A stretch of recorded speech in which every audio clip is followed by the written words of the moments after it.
మీరు మంచి నేను తీసుకుంటలేను, అది నీ అవగాహన లోపం. మీరు మాటలు చూస్తుంటే కాంగ్రెస్ ఏం చేసిందో చెప్పాయా?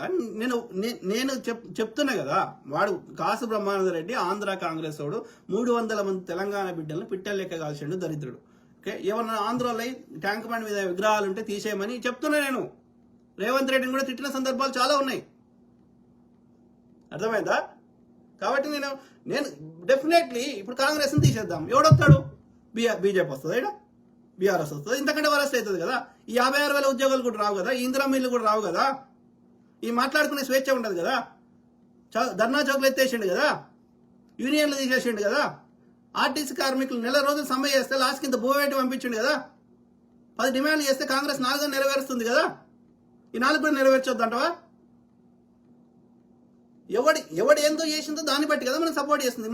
మళ్ళీ కేసీఆర్ వస్తే 7 లక్షల కోట్లు ఇంకా అప్పు చేసుకోమని